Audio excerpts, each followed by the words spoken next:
Assalamualaikum warahmatullahi wabarakatuh.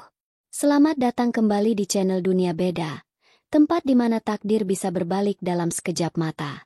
Bayangkan seorang wanita setia yang tengah merajut mimpi indahnya. Pernikahan di depan mata. Janji suci sudah terucap.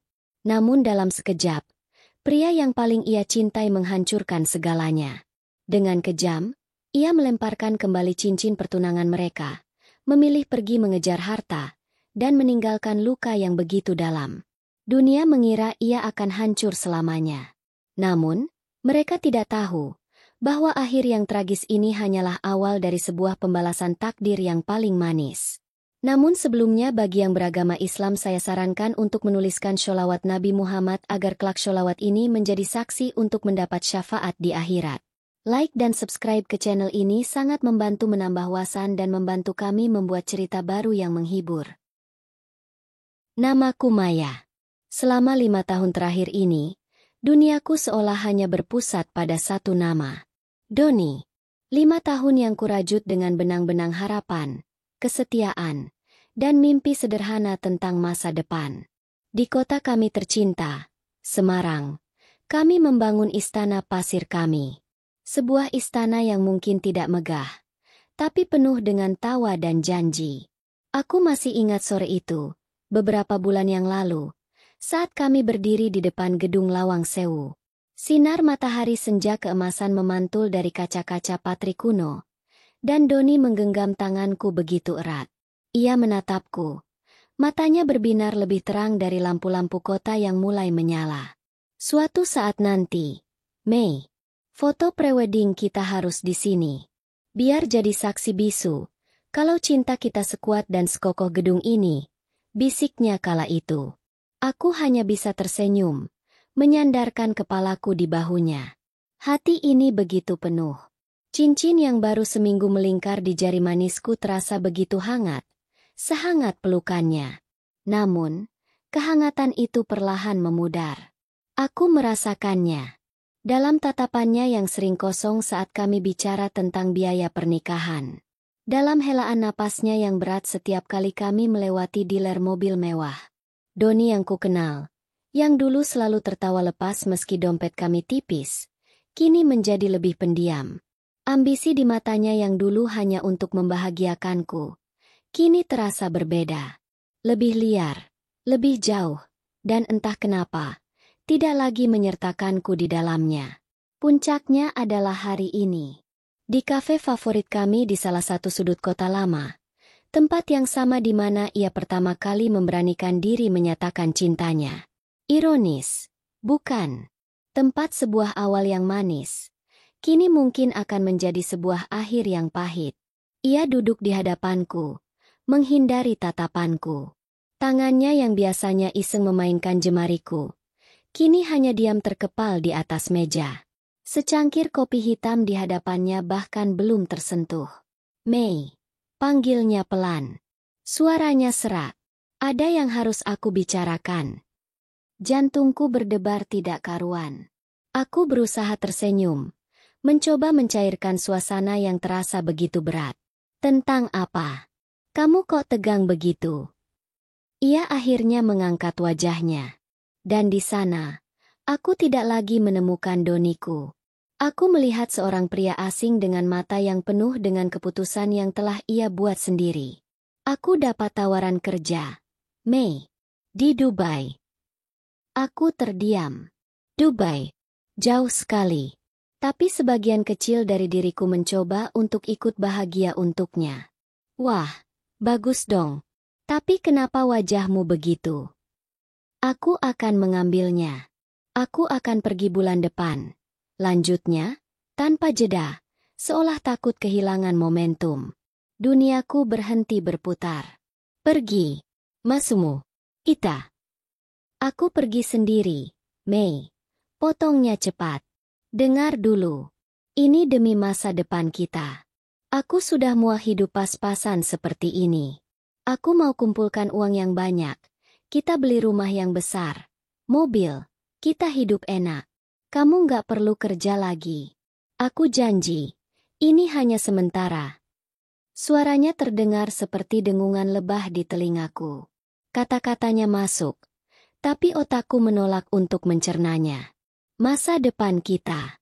Kata itu terus berulang.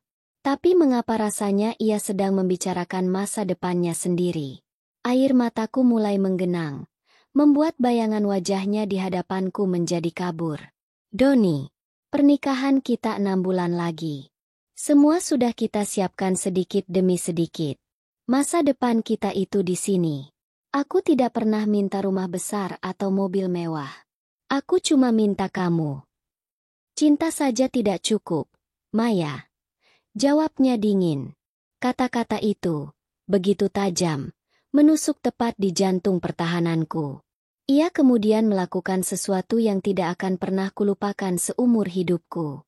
Ia meraih tanganku, bukan untuk menggenggamnya, tapi untuk melepaskan cincin yang ia sematkan setahun lalu. Cincin itu ia letakkan perlahan di atas meja, di antara cangkir kopiku dan cangkir kopinya. Logam itu beradu dengan permukaan kayu, menghasilkan bunyi denting kecil yang terdengar seperti lonceng kematian bagi hatiku. Aku tidak bisa terikat dengan janji ini selagi aku berjuang di sana. Ini tidak adil untukmu. Tunggulah jika kamu mau, tapi aku tidak akan memaksamu, katanya lagi. Ia berdiri dari kursinya. Tanpa menoleh lagi, tanpa sepatah kata pun, ia berjalan keluar dari kafe. Meninggalkanku yang membeku. Meninggalkanku sendirian bersama secangkir kopi yang mulai mendingin dan sebuah cincin yang kini telah kehilangan semua hangatnya. Aku tidak ingat bagaimana aku bisa sampai di kamar kosku di daerah Tembalang malam itu. Perjalanan dari kota lama terasa seperti sebuah film bisu yang buram. Suara klakson, lampu-lampu jalan, hiruk-pikuk kota Semarang yang biasanya kunikmati. Semua lenyap ditelan oleh denging panjang di telingaku. Yang kuingat hanyalah dinginnya gagang pintu saat aku membukanya. Dan bagaimana lututku langsung lemas begitu pintu tertutup di belakangku. Aku bersandar di daun pintu. Tubuhku luruh ke lantai. Tangisku yang sedari tadi kutahan di kafe, akhirnya pecah tanpa bisa kukendalikan. Isakan yang begitu hebat sampai dadaku terasa sakit. Aku menangis untuk janji yang diingkari, untuk mimpi yang dipatahkan, untuk 5 tahun hidupku yang terasa sia-sia. Cincin itu masih ada di dalam genggamanku. Dingin, keras, dan terasa menyakitkan. Kubuka telapak tanganku, menatap benda berkilau itu di bawah cahaya lampu kamarku yang temaram. Benda yang dulu menjadi simbol harapan, kini menjelma menjadi monumen kegagalanku. Dengan sisa tenaga, aku melemparkannya ke sudut kamar. Ia menghantam dinding, jatuh ke lantai tanpa suara yang berarti. Lalu tergeletak begitu saja di antara tumpukan buku dan debu. Sama sepertiku, terbuang dan tidak berarti. 2 hari berikutnya adalah neraka. Aku tidak keluar kamar. Aku tidak makan. Aku tidak menjawab panggilan telepon atau pesan singkat dari siapapun. Ponselku kubiarkan mati. Waktu terasa berhenti. Siang dan malam sama gelapnya. Aku hanya berbaring di tempat tidur, memutar ulang percakapan terakhir kami. Mencari-cari di mana letak kesalahanku. Apakah aku kurang cantik? Apakah aku kurang mendukung? Apakah cintaku memang tidak ada harganya? Pertanyaan-pertanyaan itu berputar seperti kaset rusak, menyiksaku tanpa henti. Pada hari ketiga, seseorang menggedor pintu kamarku dengan brutal. Maya, buka pintunya. Aku tahu kamu di dalam. Jangan buat aku mendobrak pintu ini. Suara itu milik Rina, sahabatku satu-satunya. Suaranya terdengar panik bercampur marah. Aku tidak punya tenaga untuk bergerak. Tapi gedoran itu semakin kencang. Akhirnya, dengan langkah gontai, aku membuka kunci pintu. Rina langsung menerobos masuk. Wajahnya yang biasa ceria kini mengeras. Matanya memindai kondisiku dari ujung rambut sampai ujung kaki. Lalu beralih ke kamarku yang seperti kapal pecah. Nasi bungkus yang sudah basi di meja, gelas-gelas kosong, dan bau pengap yang menyengat. Ya Allah, Maya, desisnya. Ia tidak memarahiku.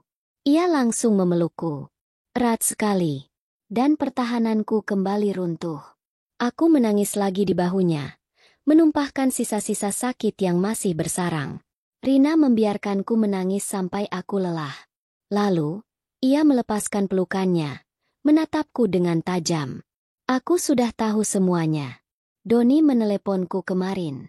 Mencari pembenaran atas tindakan pengecutnya itu, kata Rina dengan nada dingin.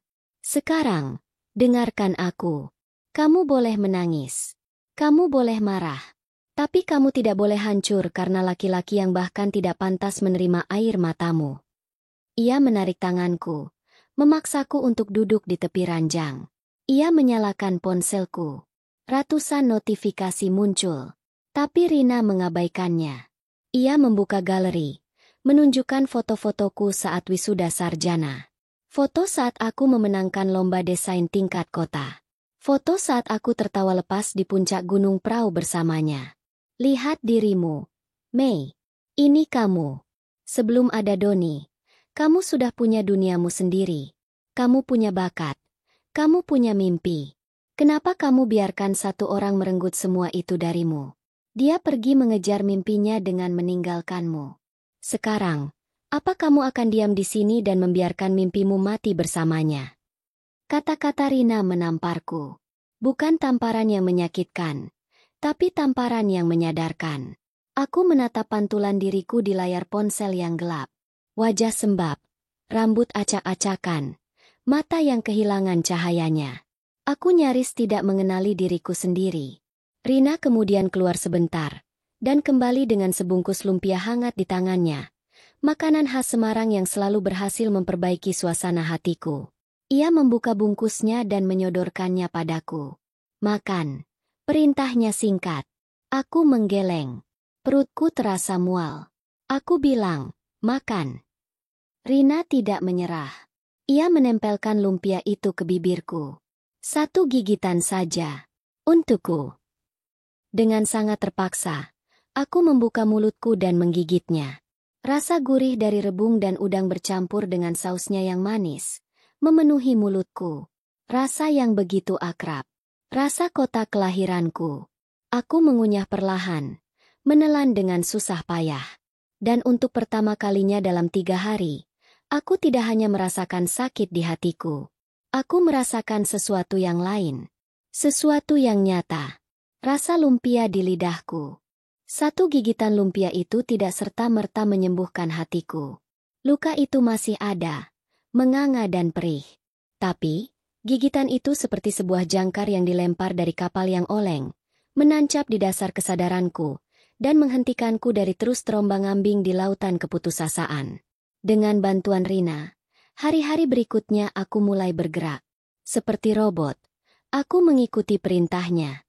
Mandi, membersihkan kamar, membuang semua sisa makanan basi. Aku bahkan mengumpulkan semua barang pemberian Doni ke dalam sebuah kardus besar, termasuk cincin yang tergeletak di sudut kamar. Aku tidak membuangnya, tapi aku menyegelnya dengan lakban coklat, lalu mendorongnya ke bagian paling atas lemari. Keluar dari pandangan, meski belum sepenuhnya keluar dari pikiran. Rina tinggal bersamaku selama seminggu penuh. Memastikan aku tidak kembali tenggelam. Malam-malam kami habiskan dengan menonton film-film komedi, atau sekadar mengobrol tentang masa kuliah kami yang konyol. Ia tidak pernah lagi menyebut nama Doni. Ia seolah tahu, yang kubutuhkan bukanlah pembahasan tentang masa lalu, tapi pengingat bahwa aku masih punya masa kini. Setelah Rina kembali ke rutinitasnya, kesepian itu kembali datang. Namun kali ini, rasanya berbeda. Bukan lagi kesepian yang melumpuhkan, melainkan kesepian yang menuntut untuk diisi. Suatu malam, aku tidak bisa tidur. Aku membuka laptop lamaku, benda yang selama ini menjadi senjataku untuk bekerja di sebuah agensi periklanan kecil di kota ini. Pekerjaan yang aman, dengan gaji yang cukup, namun tidak pernah benar-benar memuaskan hasrat kreatifku. Aku membuka folder-folder lama. Isinya adalah portofolioku. Desain logo yang pernah menang kompetisi. Proyek-proyek sampingan yang kukerjakan untuk teman. Ilustrasi digital yang kubuat hanya untuk menyalurkan imajinasiku. Aku menatap karya-karyaku. Goresan warna, lekuk garis, dan komposisi yang lahir dari tanganku sendiri. Tiba-tiba, suara Doni kembali terngiang. Cinta saja tidak cukup, Maya. Amarah yang hangat mulai menjalar di dadaku, mengusir sisa-sisa dingin keputusasaan. Dia benar. Mungkin cinta saja tidak cukup. Tapi bukan berarti aku tidak cukup. Selama ini aku menggantungkan harga diriku padanya, pada status hubungan kami. Aku lupa bahwa jauh sebelum aku menjadi tunangannya, aku adalah seorang desainer. Aku punya keahlian. Aku punya nilai. Sebuah ide gila, atau mungkin brilian, melintas di kepalaku. Doni pergi untuk mengejar uang dan kesuksesan. Ia meremehkanku karena aku dianggap tidak bisa memberikannya kehidupan yang ia inginkan. Baiklah, aku akan membuktikan. Bukan padanya, tapi pada diriku sendiri.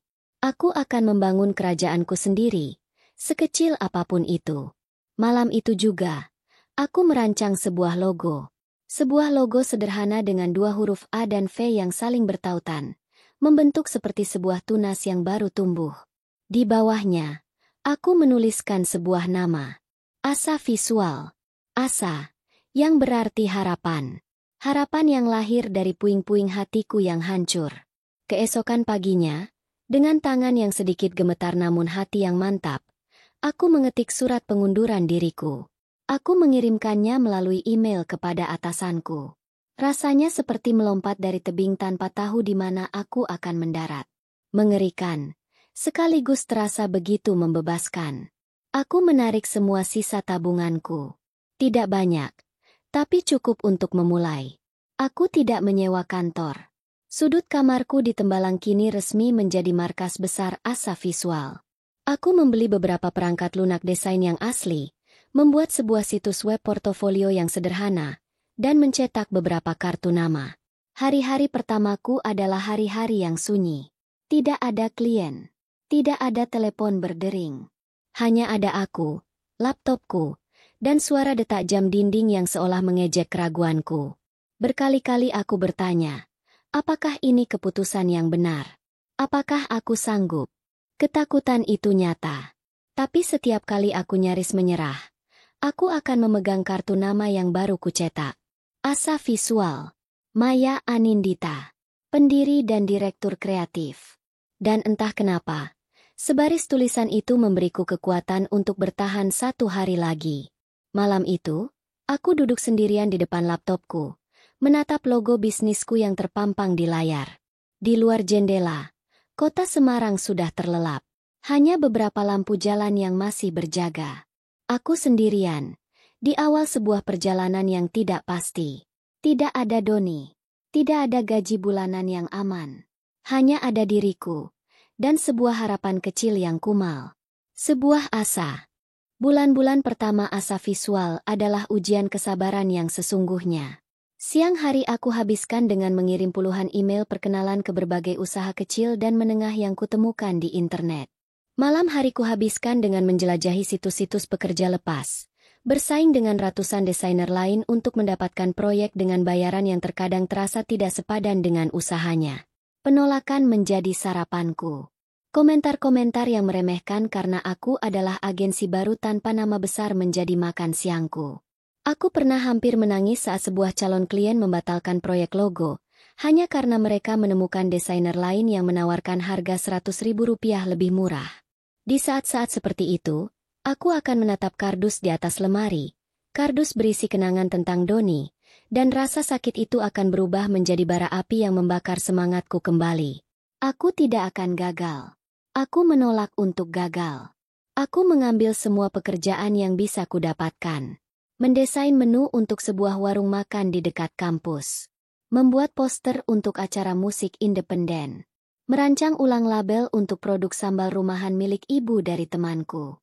Setiap proyek, sekecil apapun itu, ku kerjakan dengan seluruh hati dan kemampuanku. Portfolio di situs webku perlahan-lahan bertambah. Testimoni dari klien-klien kecil itu mulai berdatangan, memuji profesionalisme dan hasil kerjaku yang melebihi ekspektasi mereka. Titik balik pertamaku datang 3 bulan kemudian. Sebuah kedai kopi yang sedang naik daun di Semarang, yang memiliki beberapa cabang, menghubungiku. Mereka melihat hasil kerjaku untuk salah satu klienku sebelumnya. Mereka ingin aku merancang ulang seluruh identitas visual mereka, mulai dari logo, menu, hingga kemasan. Ini adalah proyek pertamaku yang cukup besar. Selama 2 minggu, aku mengurung diri. Aku melakukan riset mendalam, begadang semalaman untuk mencari ide, dan mempresentasikan konsepku dengan persiapan yang sangat matang. Mereka jatuh cinta pada hasil kerjaku. Keberhasilan proyek itu menjadi buah bibir di kalangan pengusaha muda di Semarang. Dari sana, satu persatu pintu mulai terbuka. Klien yang lebih besar mulai menghubungiku. Asa Visual yang tadinya hanya sebuah nama di kartu nama, kini mulai dikenal sebagai agensi butik yang menjanjikan.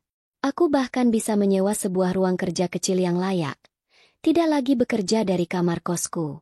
Alhamdulillah, aku bisa bernapas sedikit lebih lega. Aku tidak lagi memikirkan Doni setiap saat. Fokusku sepenuhnya tersedot ke dalam pekerjaanku. Mengurus klien, membuat konsep, menepati tenggat waktu. Aku menemukan kembali diriku yang dulu hilang. Aku menemukan kebahagiaan dalam setiap karya yang kuselesaikan. Uang yang kuhasilkan dari keringatku sendiri terasa 1000 kali lebih berharga. Hingga suatu sore, sebuah email masuk ke kotak masukku. Subjeknya singkat. Undangan presentasi rebranding digital, Nusantara Corporation. Jantungku berhenti berdetak selama beberapa detik. Nusantara Corporation. Aku tahu nama itu. Siapa yang tidak tahu? Salah satu raksasa properti terbesar di negeri ini. Pemilik gedung-gedung pencakar langit di Jakarta dan kota-kota besar lainnya. Proyek-proyeknya bernilai triliunan rupiah. Aku membaca isi email itu berulang kali, memastikan aku tidak salah lihat. Mereka mengundang beberapa agensi terpilih, termasuk Asa Visual, untuk mengajukan proposal dan melakukan presentasi untuk kampanye digital mereka yang akan datang. Ini mustahil. Ini pasti salah kirim. Bagaimana mereka bisa menemukan agensiku yang kecil ini, yang baru berumur kurang dari setahun? Rasa panik dan euforia berbaur menjadi satu. Di satu sisi, ini adalah kesempatan emas yang hanya datang sekali seumur hidup. Jika aku berhasil, ini akan melambungkan nama Asa Visual ke level yang tidak pernah kubayangkan. Di sisi lain, ketakutan melumpuhkanku. Lawanku pastilah agensi-agensi raksasa dari Jakarta dengan sumber daya tak terbatas. Sedangkan aku hanya seorang diri. Aku menatap layar laptop dengan nanar. Rasa ragu mulai merayap. Aku tidak akan sanggup. Ini terlalu besar untukku. Aku baru saja akan menutup email itu, mencoba melupakan kesempatan gila ini, saat mataku menangkap logo Asa Visual di pojok layar. Tunas kecil yang kugambar di malam tergelapku. Sebuah pengingat akan harapan. Aku menarik napas dalam-dalam. Dulu, aku pernah kehilangan segalanya. Aku tidak punya apa-apa lagi untuk ditakutkan. Dengan tangan yang gemetar hebat, namun dengan hati yang lebih mantap dari sebelumnya, aku mengetik balasan. Dengan hormat, Asa Visual mengkonfirmasi kehadiran dan keikutsertaan dalam presentasi yang akan datang. Terima kasih atas kesempatan yang diberikan. Aku menekan tombol kirim sebelum aku sempat berubah pikiran. Setelah itu, aku berjalan ke cermin di dinding ruang kerjaku. Aku menatap pantulan diriku. Wanita di cermin itu bukan lagi gadis patah hati yang menangis di lantai kamarnya. Matanya lelah karena kurang tidur. Tapi di dalamnya ada sorot yang berbeda. Sorot mata seorang pejuang. Aku mungkin akan kalah dalam pertarungan ini. Tapi setidaknya, aku akan datang ke medan perang dan berjuang dengan terhormat. 2 minggu sebelum hari presentasi adalah 2 minggu paling intens dalam hidupku.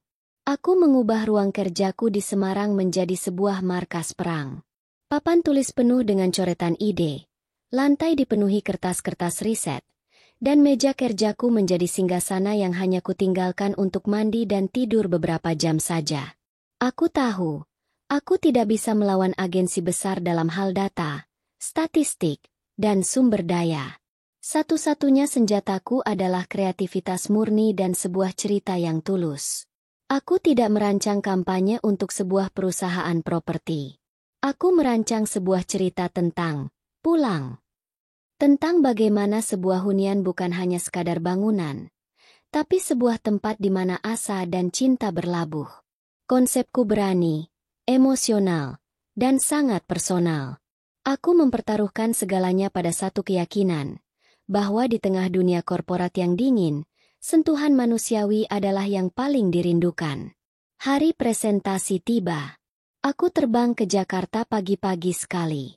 Berdiri di depan lobi Nusantara Tower yang megah, aku merasa seperti sebutir debu. Langit-langitnya begitu tinggi, lantainya terbuat dari marmer yang berkilauan, dan orang-orang berlalu lalang dengan setelan mahal dan langkah yang tergesa. Nyaliku sempat menciut. Aku menarik napas dalam-dalam, memegang tas laptopku erat-erat, dan melangkah masuk. Ruang rapat itu persis seperti yang kubayangkan. Terletak di lantai tertinggi, dengan jendela kaca raksasa yang menyuguhkan pemandangan kota Jakarta dari atas awan. Sebuah meja kayu panjang dan berkilauan dikelilingi oleh kursi-kursi kulit yang diduduki jajaran direksi. Wajah mereka serius, beberapa tampak lelah. Aku adalah presenter terakhir hari itu. Aku menyambungkan laptopku dengan perasaan gamang. Semua mata tertuju padaku. Lalu aku melihatnya. Di ujung meja, di kursi utama, duduk seorang pria muda yang usianya mungkin tidak terpaut jauh dariku. Ia tidak mengenakan jas seperti yang lain. Hanya kemeja putih berkelas dengan lengan yang digulung rapi. Wajahnya tenang. Tatapannya tajam dan analitis. Dia tidak banyak bergerak. Tapi seluruh atensi di ruangan itu seolah berpusat padanya. Aku menduga, dialah sang pimpinan tertinggi. Aku memulai presentasiku. Suaraku sedikit gemetar pada awalnya. Tapi ketika aku mulai menjelaskan konsep, asa untuk pulang, yang kubuat, semua rasa takut itu menguap. Aku tidak lagi melihat mereka sebagai juri yang akan menilaiku. Aku melihat mereka sebagai manusia yang juga punya rumah dan keluarga. Aku berbicara dari hati. Aku menceritakan visiku, menunjukkan desain-desain yang kubuat semalaman. Aku menumpahkan semua semangat dan kerja kerasku selama 2 minggu terakhir ke dalam 20 menit yang menentukan itu. Ketika aku selesai, ruangan itu hening. Beberapa direksi saling berbisik. Aku sudah pasrah. Aku sudah memberikan yang terbaik. Lalu, pria muda di ujung meja itu angkat bicara. Suaranya tenang, namun berwibawa. Konsep yang sangat berbeda dari yang lain, ujarnya. Ia menatap lurus ke arahku. Agensi-agensi sebelumnya menyuguhkan kami data penjualan, target pasar, dan angka-angka. Anda, Bu Maya, malah menyuguhkan kami sebuah puisi.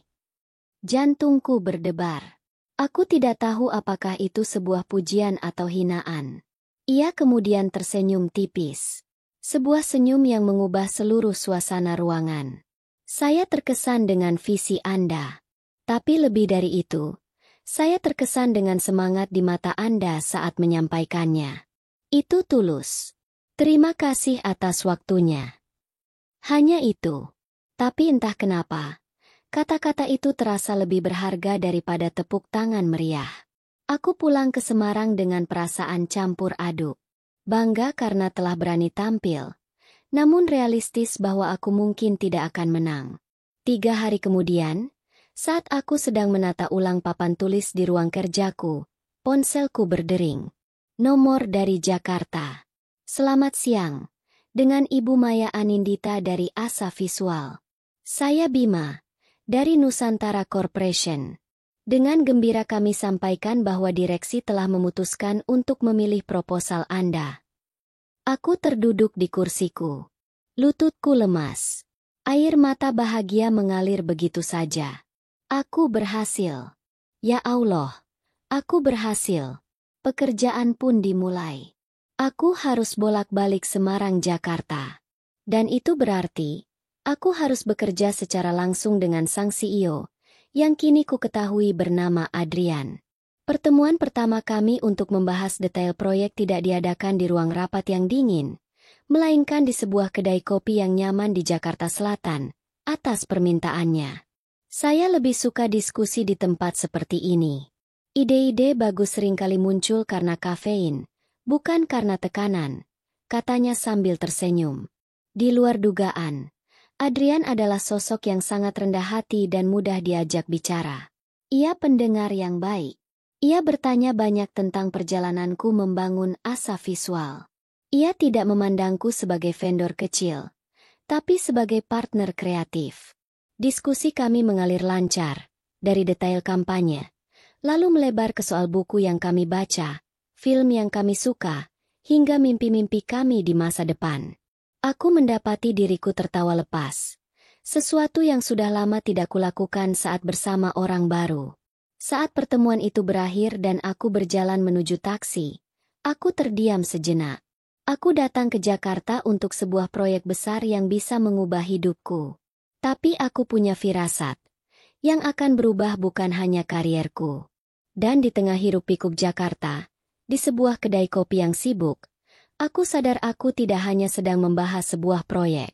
Aku sedang memulai sebuah babak baru yang tidak pernah ada dalam naskah hidupku. 2 tahun berlalu secepat kedipan mata. Namun dalam 2 tahun itu, hidupku berubah 180 derajat.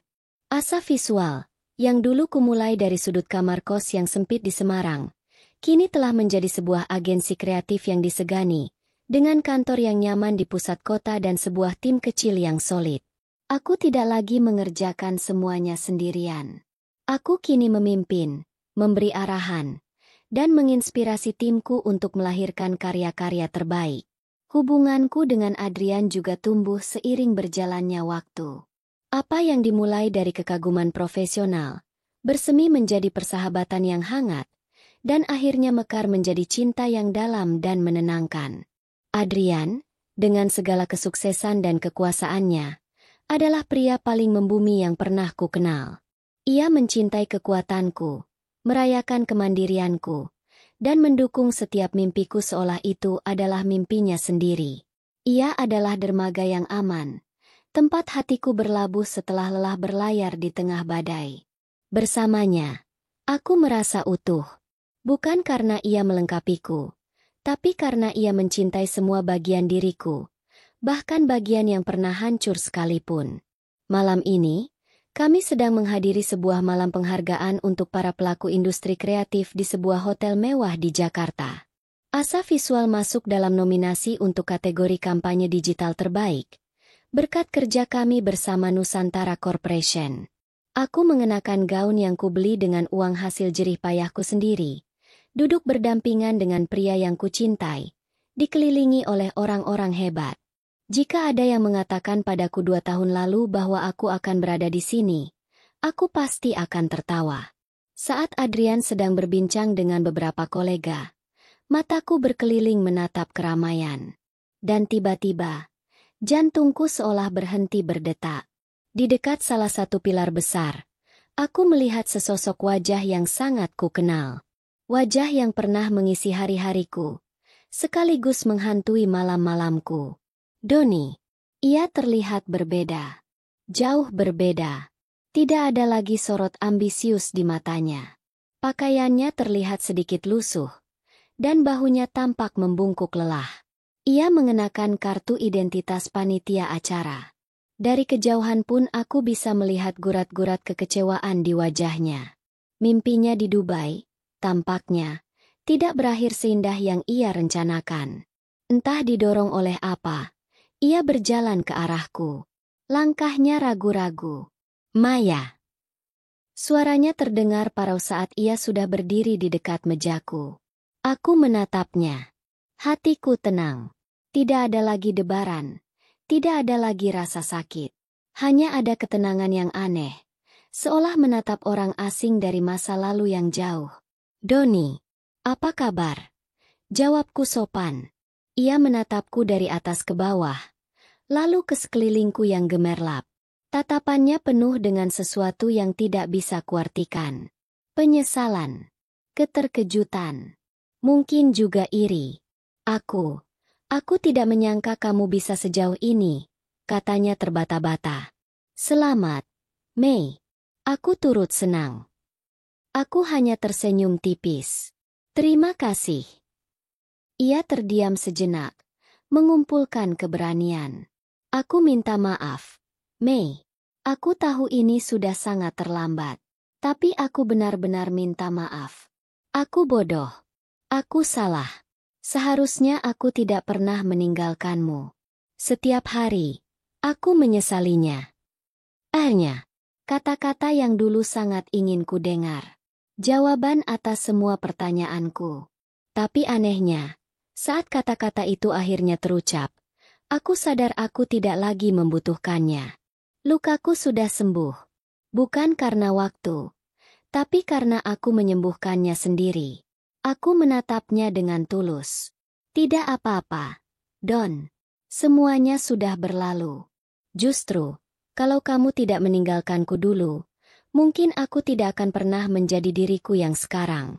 Aku tidak akan pernah tahu seberapa kuat aku sebenarnya. Jadi, terima kasih. Tepat saat itu, Adrian kembali ke meja. Ia melihat Doni, lalu menatapku dengan tatapan bertanya yang lembut. Ia kemudian meletakkan tangannya dengan protektif di bahuku. Sebuah gestur kecil yang penuh makna. Doni melihat tangan Adrian di bahuku, melihat tatapan kami berdua. Dan di matanya, aku bisa melihat ia akhirnya mengerti. Ia telah kehilangan segalanya. Tanpa berkata apa-apa lagi, ia mengangguk kecil, lalu berbalik dan menghilang di antara kerumunan. Malam itu, saat kembali ke apartemen, sebuah pesan panjang masuk ke ponselku. Dari Doni. Isinya adalah curahan hati penuh penyesalan. Aku membacanya sampai selesai. Tidak ada amarah. Tidak ada rasa menang. Hanya ada rasa kasihan yang samar. Lalu, dengan satu gerakan ibu jari, aku menghapus pesan itu. Aku menutup bab itu selamanya. Aku menoleh ke arah Adrian yang sedang menatapku dari balkon, dengan latar belakang gemerlap lampu kota Jakarta. Aku berjalan menghampirinya, dan ia langsung merengkuhku dalam pelukannya. Aku menyandarkan kepalaku di dadanya, merasakan detak jantungnya yang teratur. Aku menemukan kebahagiaanku. Bukan karena aku mendapatkan seorang miliarder, tapi karena di tengah kehancuran, aku berani membangun kembali diriku sendiri. Dan dari puing-puing itu, aku membangun istana yang jauh lebih megah dari yang pernah berani kumimpikan. Itulah akhir dari kisah perjalanan Maya. Sebuah cerita yang mengajarkan kita bahwa terkadang, patah hati yang paling dalam adalah awal dari kebahagiaan yang paling besar. Kisah ini mengingatkan kita, bahwa nilai diri kita tidak ditentukan oleh siapa yang meninggalkan kita, melainkan oleh bagaimana cara kita membangun kembali puing-puing harapan menjadi sebuah istana yang megah. Kehilangan bisa menjadi sebuah berkah terselubung, yang memaksa kita untuk menemukan kekuatan luar biasa yang selama ini mungkin tersembunyi di dalam diri kita sendiri. Seperti Maya, yang mengubah rasa sakitnya menjadi bahan bakar untuk meraih mimpi yang bahkan tidak pernah ia bayangkan sebelumnya. Nah, dari keseluruhan cerita tadi, bagian mana yang paling menyentuh atau memberikan inspirasi bagi kalian? Apakah saat Maya memutuskan untuk bangkit? Atau mungkin saat ia bertemu kembali dengan masa lalunya dengan kepala tegak? Coba bagikan pendapat kalian di kolom komentar di bawah ya. Kami senang sekali membaca setiap tanggapan dari kalian. Jika kalian suka dengan cerita ini dan merasa terinspirasi, jangan lupa tekan tombol like-nya sebagai bentuk dukungan. Dan yang terpenting, subscribe channel ini dan nyalakan lonceng notifikasinya, agar kalian tidak ketinggalan cerita-cerita inspiratif lainnya yang akan kami sajikan. Terima kasih telah menyimak sampai akhir. Sampai jumpa di cerita berikutnya.